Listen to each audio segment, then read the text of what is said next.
Hello everyone, welcome back to Creative Educational Idea. Myself Togeshwar Chatar and ଆଜି ଆମେ future ଟାଇମରେ ବ୍ୟବହୃତ ହେଉଥିବା ସମସ୍ତ ଟେନ୍ସକୁ ଆମେ ଆଲୋଚନା କରିବା। ପୂର୍ବ କ୍ଲାସ୍ ମାନଙ୍କରେ ଆମେ ଅଲରେଡି ଆମର ଯେଉଁ ରହିଲା ପାଷ୍ଟ ଟେନ୍ସ ଏବଂ ପ୍ରେଜେଣ୍ଟ ଟେନ୍ସ ବିଷୟରେ ଡିସ୍କସନ୍ କରିସାରିଛେ। ଆଜି ଆମେ ଫ୍ୟୁଚର ଟାଇମରେ ବ୍ୟବହୃତ ହେଉଥିବା ବା ଫ୍ୟୁଚର ଟାଇମରେ ଯେଉଁ ଟେନ୍ସ ଗୁଡ଼ା ୟୁଜ୍ ହେଉଛି ତାକୁ ଆମେ ଟିକିନିକି ଭାବରେ ଡିସ୍କସନ୍ କରିବା। ତେଣୁ ଆସନ୍ତୁ ଷ୍ଟାର୍ଟ କରିବା। ଫାର୍ଷ୍ଟ ଆମେ ଫ୍ୟୁଚର ସିମ୍ପଲରୁ ନେଇକି ଆମେ ଫ୍ୟୁଚର ପରଫେକ୍ଟ କଣ୍ଟିନ୍ୟୁଅସ୍ ପର୍ଯ୍ୟନ୍ତ ଆଲୋଚନା କରିବା। ପ୍ରଥମେ ଆସୁଛି ଆମର ଫ୍ୟୁଚର ସିମ୍ପଲ, ଯେଉଁଟାକି ଆମର କେଉଁ କେଉଁ କେସ୍ରେ ଆମେ ୟୁଜ୍ କରିଥାଉ ନା କୌଣସି ଗୋଟିଏ ଅନପ୍ଲାନ୍ ଫ୍ୟୁଚର ଆକ୍ସନ୍ ବା ଗୋଟିଏ କୌଣସି ନ୍ୟାଚୁରାଲ୍ ଆକ୍ସନ୍କୁ ଆମେ ଡେସ୍କ୍ରାଇବ୍ କରିବା ପାଇଁ ଆମେ ଫ୍ୟୁଚର ସିମ୍ପଲ ଟେନ୍ସର ସାହାଯ୍ୟ ନେଇଥାଉ। ଦେନ୍ ଆଉ କ'ଣ ରହିଛି ନା କୌଣସି ଗୋଟେ କଣ୍ଡିସନାଲ୍ ଟାଇମ୍ କିମ୍ବା କୌଣସି ଗୋଟେ ପ୍ରପୋଜ୍ କ୍ଲୋଜ୍କୁ ନେଇକି ଆମେ କ'ଣ ଲଗେଇ ପାରିବା ନା ଫ୍ୟୁଚର ସିମ୍ପଲ ଟେନ୍ସର ୟୁଜ୍ କରିପାରିବା।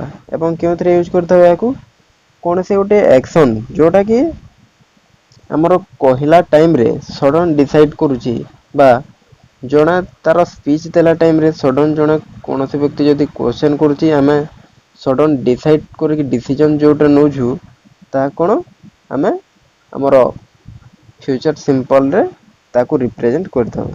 Next unpreventable action in future.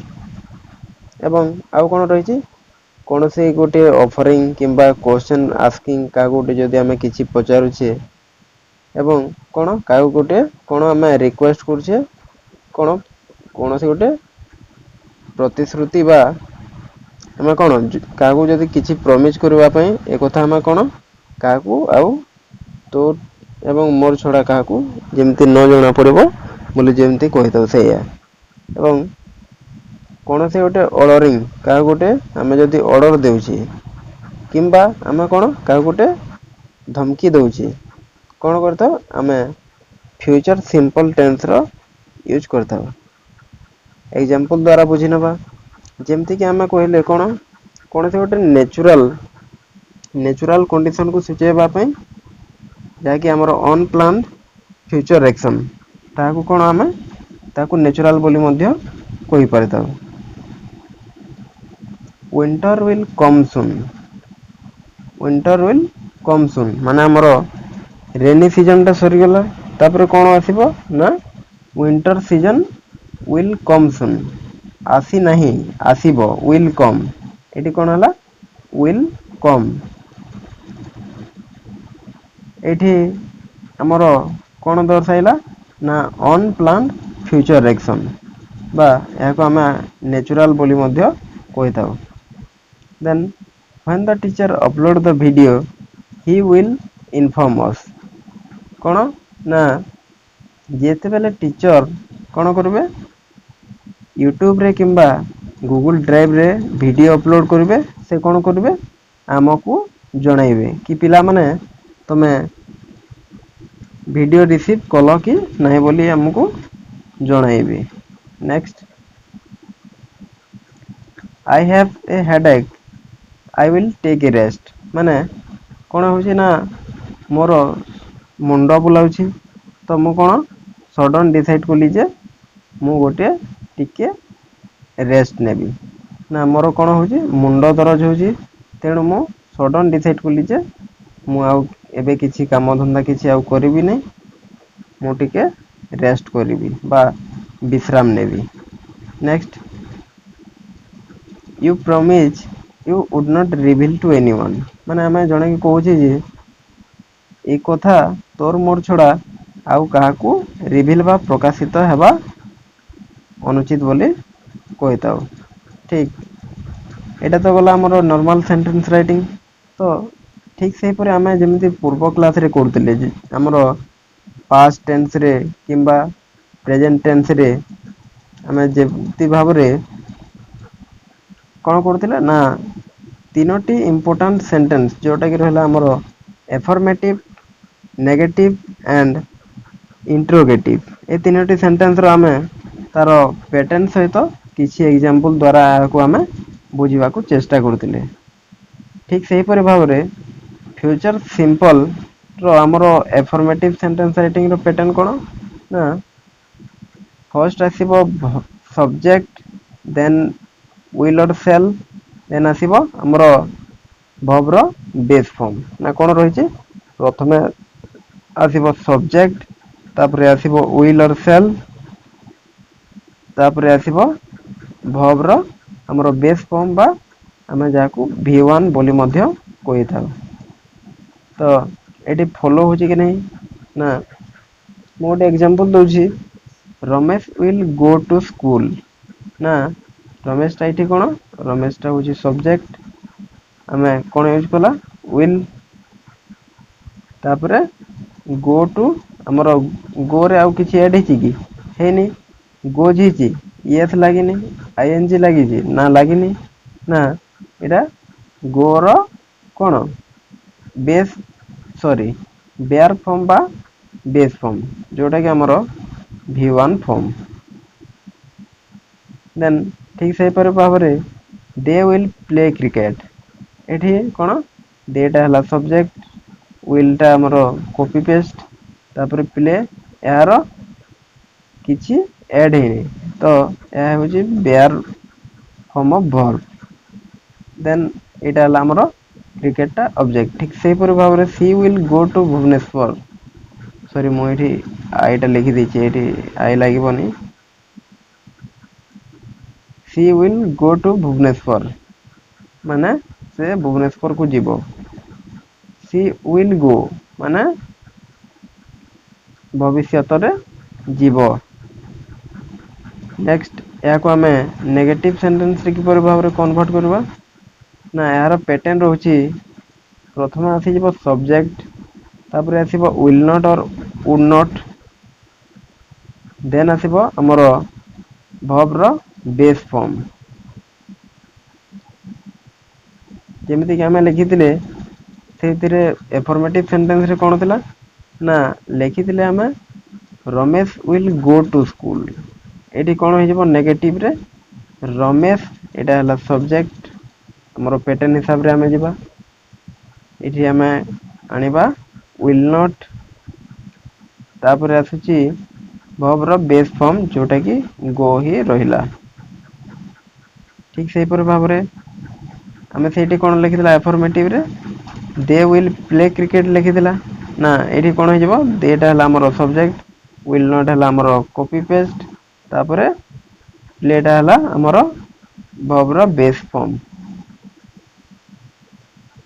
Next she will not go to Bhubaneswar ସେ ଆଉ ଭୁବନେଶ୍ଵର କୁ ଯିବ ନାହିଁ ସିଟା ହେଲା ଏଇଠି ସବଜେକ୍ଟ ଆମେ ଜାଣିପାରୁଛେ କୋଉଟା ସବଜେକ୍ଟ କୋଉଟା କଣ ଠିକ ଆମେ ପ୍ୟାଟର୍ନ ହିସାବରେ ଯିବା ତାପରେ ୱିଲ୍ ନଟ୍ ଟା ଆମର କପି ପେଷ୍ଟ ତାପରେ ଗୋ ରେ ଆଉ କିଛି ଆଡ ହେଇଛି କି ନା ଏଥିରେ ଆଇ ଏନ ଜି ଆଡ ହେଇଛି ନା କିଛି ଆଡ ହେଇଛି ନା ହେଇନି ତ ଏହା ହେଲା ଆମର ଭବ୍ ର ବେସ୍ ଫର୍ମ ନେକ୍ସଟ ଯଦି ଆମେ ଏହାକୁ ଇଣ୍ଟ୍ରୋଗେଟିଭରେ କନଭର୍ଟ କରିବା ତେବେ ଆମେ କେମିତି ଲେଖିବା ନା ଇଣ୍ଟ୍ରୋଗେଟିଭ ର ସିଷ୍ଟମ ହେଉଛି କଣ ଫଷ୍ଟ ଆସିବ ଆମର ୱିଲ୍ ଦେନ୍ ଆସିବ ସବଜେକ୍ଟ ତାପରେ ଆସିବ ଭବ୍ ର ବେସ୍ ଫର୍ମ ନେଇଯିବା ସିଧା ୱିଲ୍ ର ୱିଲ୍ ଆସିଗଲା ଏଇଠି ପେଷ୍ଟ ତାପରେ ସବଜେକ୍ଟ ହଉଛି ରମେଶ ଭବ୍ ର ବେସ୍ ଫର୍ମ ହେଲା ଗୋ ଇଜି ଅଛି ପୁରା ସେଇ ସେମ ଏକ୍ଜାମ୍ପଲ ଗୁଡା ଗୋଟେ କହିଦେଲେ ବି ଆପଣ ବୁଝିପାରୁଥିବେ ନେକ୍ସଟ ଆସୁଛି ଆମର use of future continuous tense ଆମେ ଫ୍ୟୁଚର କଣ୍ଟିନ୍ୟୁଅସ୍ ଟେନ୍ସ କୁ କିପରି ଭାବରେ ୟୁଜ କରିଥାଉ ନା କଣ କେଉଁ କେଉଁ ଜାଗାରେ ୟୁଜ କରିଥାଉ କୌଣସି ଆମେ ଗୋଟେ ଫ୍ୟୁଚର ପ୍ଲାନ किंबा इंटेंशन कौनसी गोटे फ्यूचर प्लान किंबा कौनसी गोटे इंटेंशन को आमे जदि कौन करुचे ना एम्फासाइज करुचे तेबे आमे फ्यूचर कंटीन्यूअस टेंस रो व्यवहार करथौ। आउ केते बेले व्यवहार करथौ ना कौनसी गोटे फ्यूचर एनवायरनमेंट किंबा फ्यूचर एटमॉस्फेयर कौनसी गोटे परिस्थिति को दर्शाइबा पई कौन करथौ आमे फ्यूचर कंटीन्यूअस टेंस रो व्यवहार करथौ। नेक्स्ट हमरो कौनसी गोटे एक्शन तार कौनसी एक निर्दिष्ट टाइम रे केते परिमाण रे प्रोग्रेस करूची ताकू सूचाइबा पई मध्य आमे फ्यूचर कंटीन्यूअस टेंस रो यूज करथौ। नेक्स्ट कौनसी गोटे इंटरप्टेड फ्यूचर एक्शंस जोटा कि फ्यूचर रे कोन बाधा प्राप्त हेबो ताकू मध्य आमे कोन करबा पई ना दर्शाइबा पई फ्यूचर कंटीन्यूअस टेंस रो व्यवहार करथौ। नेक्स्ट आउ कोन ना जदि आमे काहू गोटे किछि पचारुचे ना केमिति भाबरे ना कौनसी व्यक्ति को जदि आमे पोलाइटली बा विनम्र भाबरे काहू गोटे किछि क्वेश्चन पचारुचे किछि प्रश्न पचारुचे ताले आमे कोन यूज करबा फ्यूचर कंटीन्यूअस टेंस रो यूज करबा। एठी किछि एग्जांपल रहिछि यथा My uncle will be coming to visit us next month माने कोन मोर मामू नेक्स्ट मंथ रे कोन करबा को आसीबे हमकु विजिट करबा पई आसीबे। will be coming माने एठी कोन will be coming will हला हमर फ्यूचर टेंस फ्यूचर एटा कमिंग टा कोन आईएनजी लागि छी हमर कमिंग टा हला कंटीन्यूअस will be हला हमर फ्यूचर तो एठी हला हमर will be coming टा हला future continuous. Next when they arrive at the market when they arrived डीटा एठी छाड़ी दीजी when they arrived at the market everybody will be busy some will be shouting or noising ना कौनसी गोटे धर आमे बाजार जाइछे बा मार्केट को जाइछे तो सेठी कोन समस्त सेठी बिजी थिबे व्यस्त थिबे निज निज काम रे एवं किछि लोग कोन ना जे माने परिबा बिकु थांती से माने चिल्ले चिल्ले कहतांती पार्टी करतांती तार कोन एका थर के दीटा एक्शन होची।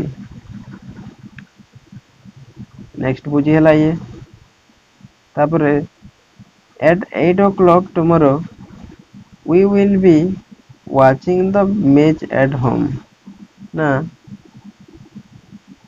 जेते बेले 8टा हितबो 8टा टाइम रे कोन आसंता काली आमे 8टा रे कोन करदबा ना कोन देखुतबा टीवी रे क्रिकेट मैच देखुतबा ना will be watching माने आजी रो काम नहे सेटा केते बेले हबो ना काली जेते बेले 8टा हबो ठीक सेति की बेले आमे कोन करदबु ना टीवी रे क्रिकेट मैच देखुतबु will be watching will be हला हमर कोन ना फ्यूचर वाचिंग टा हला हमर कंटीन्यूअस एटी कोन हला फ्यूचर कंटीन्यूअस टेंस रा हमें यूज करला।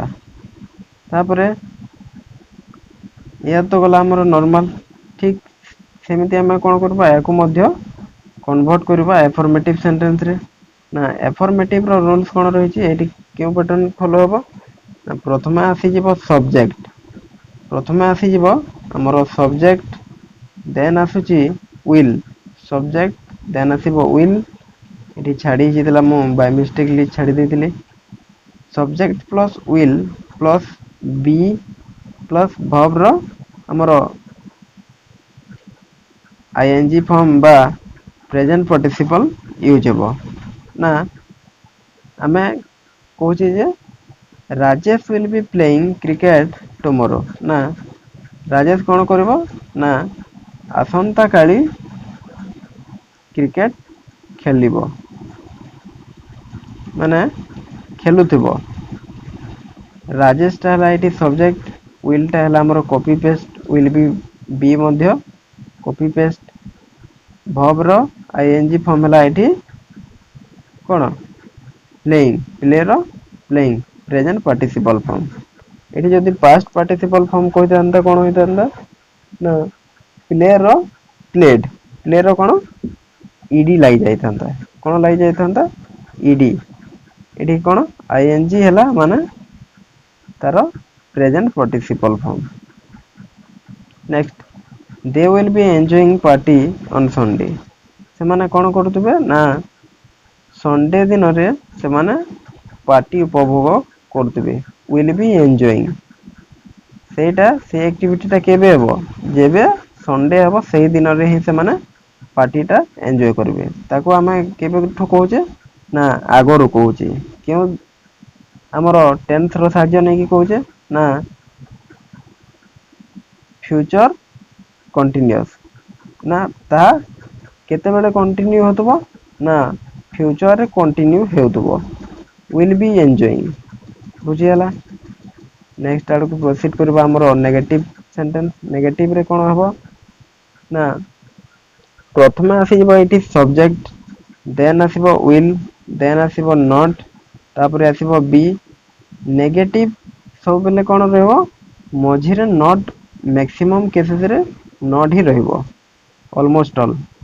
ତାପରେ ଆସିବ ଆମର ଭର୍ବର ଆଇଏନଜି ଫର୍ମ ଯୋଉଟା କି ଆମେ ପ୍ରେଜେଣ୍ଟ ପାର୍ଟିସିପଲ ମଧ୍ୟ କହିଥାଉ। ଆଉ ମୁଁ ତାକୁ ସର୍ଟକଟ ରେ ପ୍ରେସ୍ ପାର୍ଟ ଲେଖିଦେଇଛି ପ୍ରେଜେଣ୍ଟ ପାର୍ଟିସିପଲ।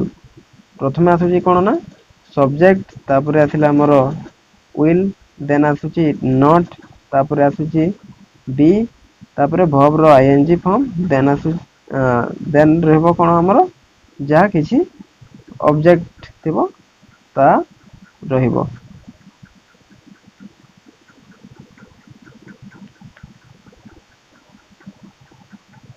ତ ଏକ୍ଜାମ୍ପଲ କଣ କହୁଛି ନା ଏଠି ଆମେ ପ୍ୟାଟର୍ନ ଟା ଦେଖିକି କରିବା ଯେମିତି ବୁଝିବାରେ କିଛି ଅସୁବିଧା ନହେବ।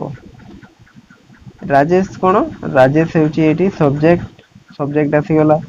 ୱିଲ ଟା ମଧ୍ୟ ଆସିଗଲା, ନଟ୍ ବି ଆସିଗଲା, ବି ପେଷ୍ଟ ସବୁ ଇଏ କପି ପେଷ୍ଟ ୱିଲ ନଟ୍ ବି।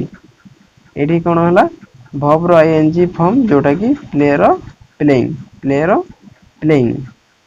ତାପରେ ଏତକ ରହିଲା ସବୁ ଆମର କଣ ନା ଅବଜେକ୍ଟ ବୁଝି ହେଲା। Then they will not be enjoying party on Sunday.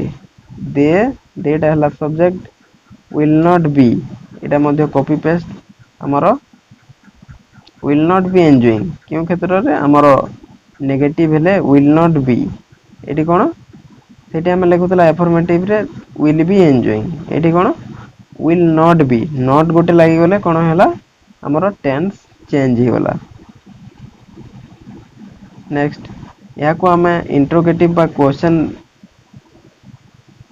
କେମିତି କନଭର୍ଟ କରିବା ନା ପ୍ରଥମେ ଆସିଯିବ ଏଇଠି କଣ ୱିଲ, ପ୍ରଥମେ ୟୁଜ ହେବ ୱିଲ, ତାପରେ ଆସିଯିବ ଆମର ସବଜେକ୍ଟ, ତାପରେ ବି, ତାପରେ ଆସିଯିବ ଭର୍ବର ଆଇଏନଜି ଫର୍ମ ବା ପ୍ରେଜେଣ୍ଟ ପାର୍ଟିସିପଲ। ତ ସବୁ କିଛି ଆସୁଛି କି ନାଇଁ ଦେଖିଦବା। ନା ଏଇଟା ଆସିଗଲା ପ୍ରଥମେ ଆମର ୱିଲ ଟା ଆସିଗଲା। ସବଜେକ୍ଟ ଇଏ ହେଲା ରାଜେଶ ଟା ସବଜେକ୍ଟ ଠିକ ଅଛି। ତାପରେ ବି ମଧ୍ୟ କପି ପେଷ୍ଟ, ତାପରେ ଭର୍ବର ଆଇଏନଜି ଯେମିତି କିି ପ୍ଲେର ପ୍ଲେଇଂ, ପ୍ଲେର ପ୍ଲେଇଂ ଠିକ ସେହିପରି ଏଞ୍ଜୟର ଏଞ୍ଜୟିଂ ବୁଝିହେଲା। Will they be enjoying party on Sunday. ଏଇଟା କଣ ହେଲା ଇଣ୍ଟ୍ରୋଗେଟିଭ ସେଣ୍ଟେନ୍ସ। ତାପରେ ଆସିଲା use of future perfect tense. Future perfect tense କେଉଁ କେଉଁ ଜାଗାରେ ମେନଲି ଆମେ ୟୁଜ କରିଥାଉ। ଫାଷ୍ଟଲି ଆମେ କୌଣସି ଗୋଟେ ଯଦି ଜିନିଷ ବା ଘଟଣା ଆମର ନିକଟ ଅତୀତରେ ଯଦି ଘଟିଥିବ ତାକୁ ଏକ୍ସପ୍ରେସ ବା ରିପ୍ରେଜେଣ୍ଟ କରିବା ପାଇଁ ଆମେ ଫ୍ୟୁଚର ପରଫେକ୍ଟ ର କଣ ୟୁଜ କରିଥାଉ। ଫ୍ୟୁଚର ପରଫେକ୍ଟ ଟେନ୍ସ ର ଆମେ ବ୍ୟବହାର କରିଥାଉ। ତାପରେ କଣ ନା କୌଣସି ଗୋଟେ ଆକ୍ସନ୍ ଯୋଉଟା କି ଗୋଟେ ନିର୍ଦ୍ଦିଷ୍ଟ ଟାଇମ୍ ପିରିୟଡ଼ ଆଗରୁ ସମାପ୍ତି ହେବା କଥା, ସେହି ଟାଇମରେ ଆମେ କଣ ୟୁଜ୍ କରିଥାଉ ନା ଫ୍ୟୁଚର ପରଫେକ୍ଟ ଟେନ୍ସ। ମାନେ କୌଣସି ଜିନିଷ ଗୋଟେ କମ୍ପ୍ଲିଟ କରିବା ପାଇଁ 10 ଡେଜ୍ ଦିଆଯାଇଛି।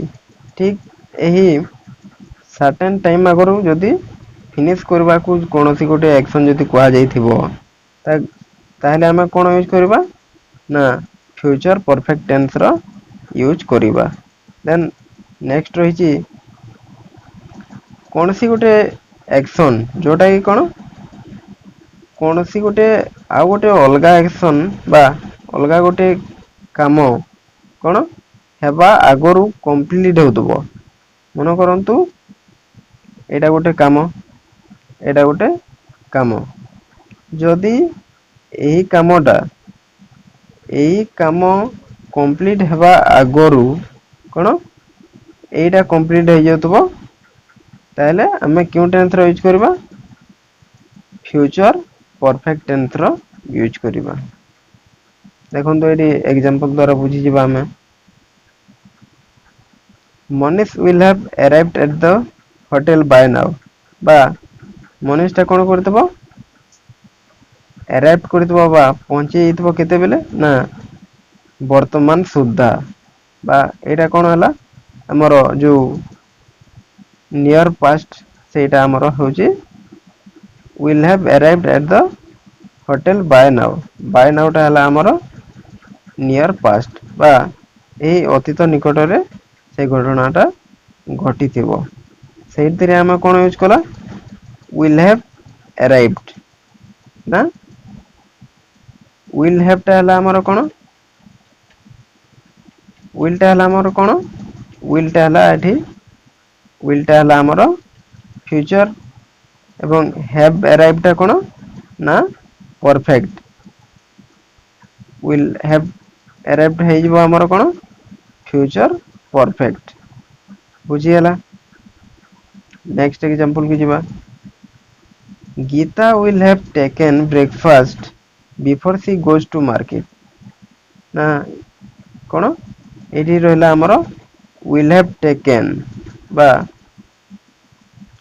ଖାଇ ସାରିଥିବ, ଖାଇନି ବର୍ତ୍ତମାନ ସେ ଖାଇନି ଯେତେବେଳେ ସେ ମାର୍କେଟ ବା ବଜାରକୁ ଯିବ ତା ଆଗରୁ ସେ କଣ ବ୍ରେକଫାଷ୍ଟ କରିକି ଯିବ।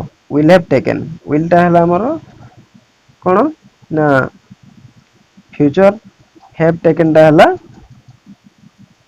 ପରଫେକ୍ଟ। ତ ଏଇଟା ହେଇଯାଉଛି ଆମର ଫ୍ୟୁଚର ପରଫେକ୍ଟ ଟେନ୍ସ। ନେକ୍ସଟ ଏଇଟା ତ ଗଲା ଆମର ନର୍ମାଲ ରାଇଟିଂ। ତେବେ ଆମେ ଏଫର୍ମେଟିଭ ସେଣ୍ଟେନ୍ସ କିପରି ଫର୍ମ କରିବା ନା ଏହାର ପ୍ୟାଟର୍ନ ରହିଛି ପ୍ରଥମେ ଆସିଯିବ ସବଜେକ୍ଟ ଦେନ୍ ଆସିବ will ତାପରେ ଆସିବ have ତାପରେ verb ର past participle form ଦେନ୍ ଆସିଯିବ ଆମର ଅବଜେକ୍ଟ। ପ୍ରଥମେ କଣ ଆସିବ ନା ସବଜେକ୍ଟ ଦେ ଟା ହେଲା ଆମର they will have completed their practice। ଆମେ କହୁଛେ ଯେ ସେମାନେ ତାଙ୍କର ଅଭ୍ୟାସ କଣ କରିଥିବେ ନା ଶେଷ କରିଦେଇଥିବେ। they will have completed their practice। they ଟା ହେଲା ଏଇଠି ସବଜେକ୍ଟ will ଟା ଆମର କପି ପେଷ୍ଟ have ମଧ୍ୟ ପେଷ୍ଟ ତାପରେ verb ର ପାଷ୍ଟ ପାର୍ଟିସିପଲ କଣ ନା କମ୍ପ୍ଲିଟ ର କମ୍ପ୍ଲିଟେଡ ଠିକ ସେହିପରି ଏଇଠି କଣ ସଂଗ୍ରାମ will have paid his hostel fees। ସଂଗ୍ରାମ ହେଇଛି ଏଠି କଣ ସବଜେକ୍ଟ ତାପରେ will ହେଲା ଆମର କପି ପେଷ୍ଟ will have ଟା ହେଲା ଆମର କଣ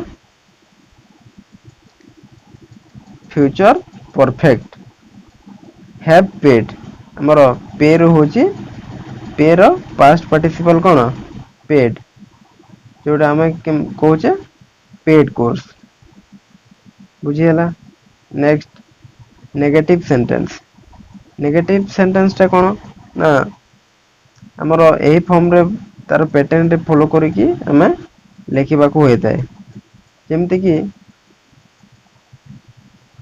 ପ୍ରଥମେ ଆସିଯିବ ଏଇଥିରେ ସବଜେକ୍ଟ ପ୍ରଥମେ କଣ ରହିବ ନା ସବଜେକ୍ଟ ରହିବ ତାପରେ will तापर आसीଯିବ ଆମର नॉट नॉट हेउची मोस्ट इंपोर्टेंट सब नेगेटिव सेंटेंस रे नॉट ही यूज होई थाए मझिरे तापर आसीଯିବ हैव तापर वर्ब रो पास्ट पार्टिसिपल फॉर्म कोन वर्ब रो पास्ट पार्टिसिपल फॉर्म देन जा रहबो हमरो ऑब्जेक्ट तो एग्जांपल देखि दबा ना they will not have completed there practice से माने तांकर अभ्यास कार्य सारी नथिबे एठी कोन देटा होची सब्जेक्ट विल टा हला हमरो कॉपी पेस्ट नॉट मध्ये एठी हला पेस्ट तापर वर्ब सॉरी हैव मध्ये हला हमरो कॉपी पेस्ट तापर वर्ब रो पास्ट पार्टिसिपल फॉर्म कोन कंप्लीट रो कंप्लीट रो कोन कंप्लीटेड ठीक सेही परी पे रो पे रो कोन पेड बुझियला नेक्स्ट हमें इंट्रोगेटिव सेंटेंस के परि लिखिबा ना हमें प्रथमे यूज करिबा विल तापर आसी जिवो सब्जेक्ट तापर आसी जिवो हैव तापर आसीबो हमरो वर्ब रो पास्ट पार्टिसिपल फॉर्म जोटा कि हमरो v3 फॉर्म प्रथमे लिखिला हमें कोन ना विल टा हमें कॉपी पेस्ट कर देला सब्जेक्ट रहिला हमरो देटा ला subject have copy paste verb रो पास्ट पार्टिसिपल फॉर्म कोन ना कंप्लीट रो कंप्लीटेड ठीक से बोलिया हमें बार बार कोई सारलेनी पे रो paid next use of future perfect continuous हमें फ्यूचर परफेक्ट कंटीन्यूअस टेंस रो व्यवहार क्यों क्यों क्षेत्र रे करथो ना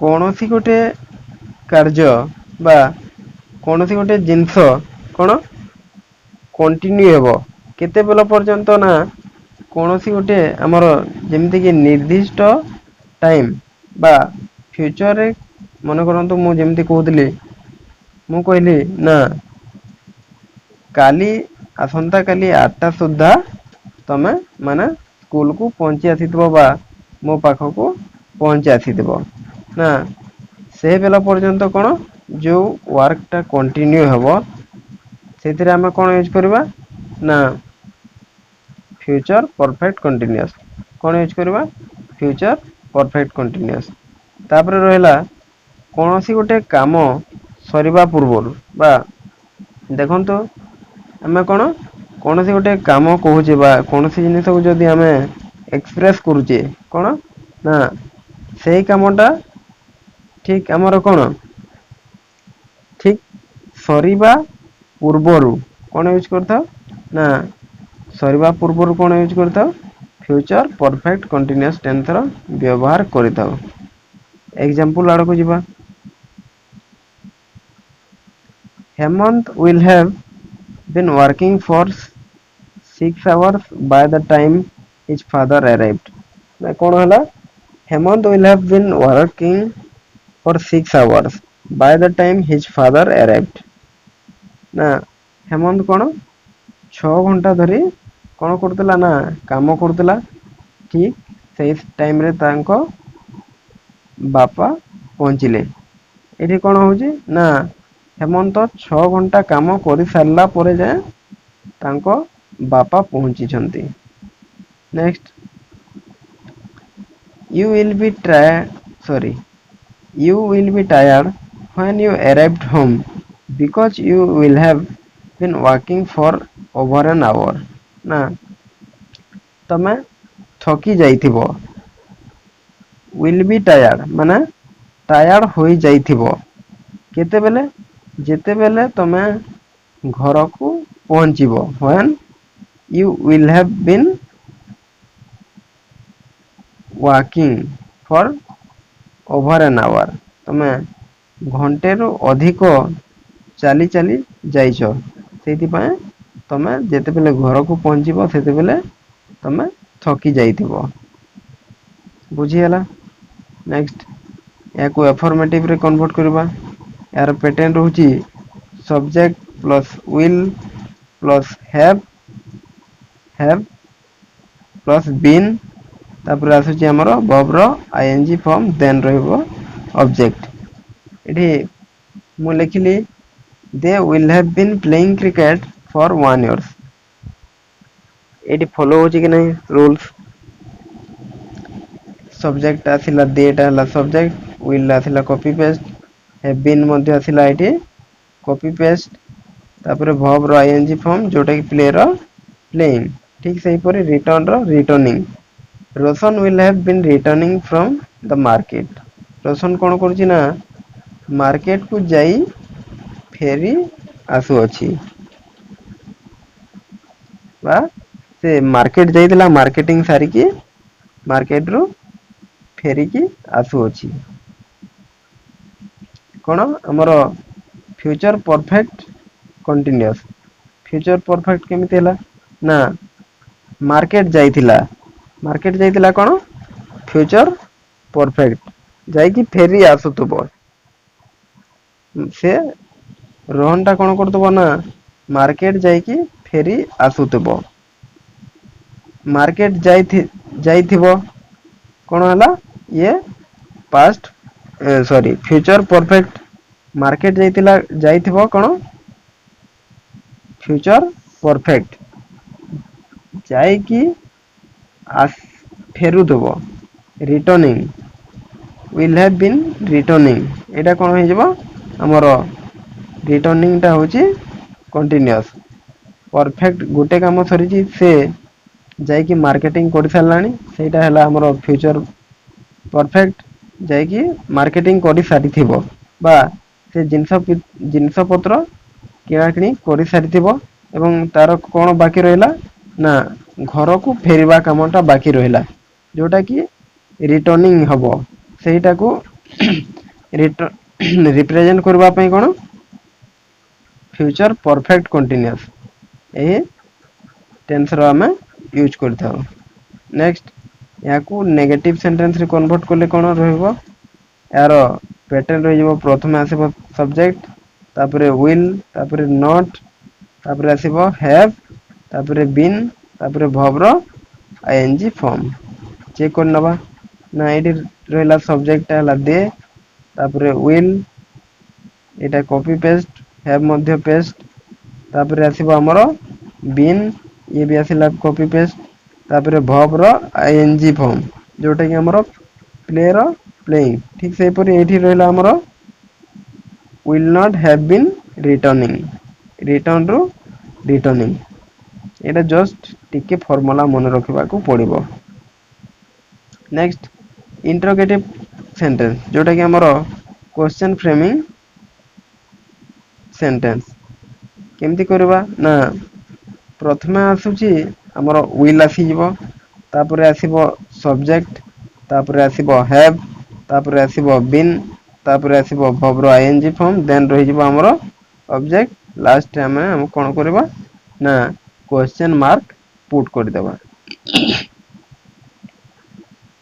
ତ ଏଇଟା ଆସୁଛି କି ନାଇଁ ଆମେ ଚେକ୍ କରିବା ପ୍ରଥମେ ମୁଁ ଗୋଟେ କ୍ୱେଶ୍ଚନ ଫ୍ରେମ କରିଛି ନା will they have been playing cricket for 1 year ନା ଏଠି ଫଲୋ ହଉଛି କି ନାଇଁ will ହେଲା ଆମର କପି ପେଷ୍ଟ ସବଜେକ୍ଟ ହେଲା they ଠିକ ଅଛି have ଟା ମଧ୍ୟ ଆସିଲା ଠିକ ଅଛି been ମଧ୍ୟ ଆସିଲା ଠିକ ଅଛି ତାପରେ ଆସିଗଲା verb ର ing form ଯୋଉଟା କି play ର playing ଏଟା ଆମେ ବାର ବାର ରିପିଟ କହୁଛେ verb ର ing form play ରୁ playing।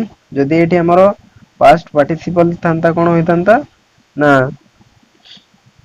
ପାଷ୍ଟ ପାର୍ଟିସିପଲ ହେଇଥିଲେ played ଯଦି କହିଥାନ୍ତା ପ୍ରେଜେଣ୍ଟ ପାର୍ଟିସିପଲ ବା ଆମର verb ର ing form ଯୋଉଟା କି play ର playing।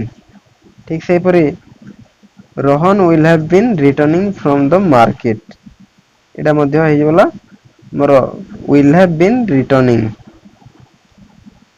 ଆସୁଛି will have been ତାପରେ ଆସିଲା ଆମର verb ର ing form ଯୋଉଟା କି return ର returning।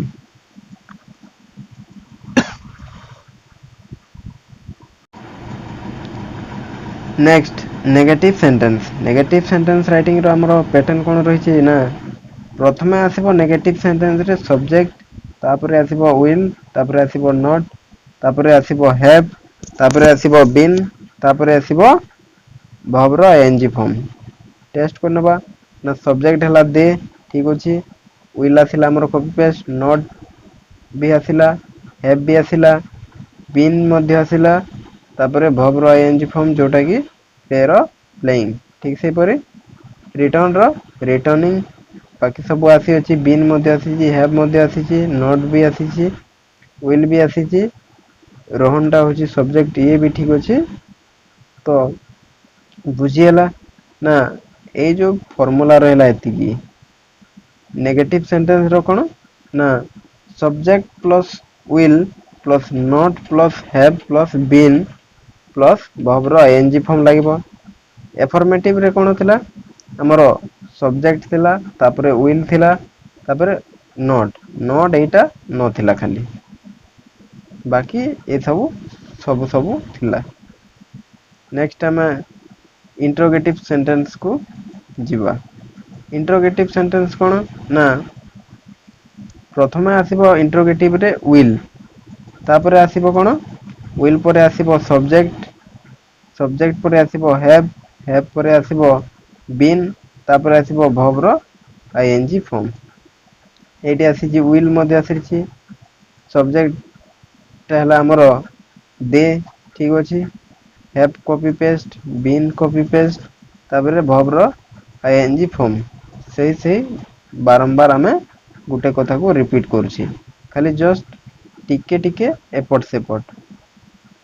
ଠିକ ସେଇପରିକା ଏଠି ମଧ୍ୟ ଆସିଲା will, ରୋହନ ଟା ହଉଛି ଆମର ସବଜେକ୍ଟ, have ଟା କପି ପେଷ୍ଟ, been ମଧ୍ୟ କପି ପେଷ୍ଟ, ଯୋଉଟା କି ଆମର will କଣ ଏଇଟା କୋଶ୍ଚେନ ହଉଛି ଏଠି ନା କଣ will they have been playing cricket for 1 year, ନା ସେମାନେ କଣ ବର୍ଷେ ଧରି କ୍ରିକେଟ ଖେଲି ଆସୁଛନ୍ତି କି ବା ଆସୁଥିବେ କି। ଆସୁଛନ୍ତି ହେଲେ କଣ ହେଇଯିବ ନା ପ୍ରେଜେଣ୍ଟ ହେଇଯିବ।